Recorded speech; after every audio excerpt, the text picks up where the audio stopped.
маңырда Құран кәрім. Мынау Меккенің суы.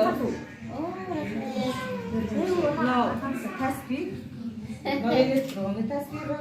Мынау Алланың 99 есімі, намаз жайлы, мұсылман. Жай намаз. 5 уақыт намазыңыз қабыл болсын. Жым-жылы көрпе сияқты екен, Жалым жата берсін. Намазыңызға әперем, енді фиолетке. Сөйтіп сәждеге басыңызды қоясыз. Меккеге жібереміз сосын десе, Болды, келесіз Құдай қаласа. Сәждеге басын көп қоңға kun баяғыда. айтқандары Фатиха сүресі. Құранның несі?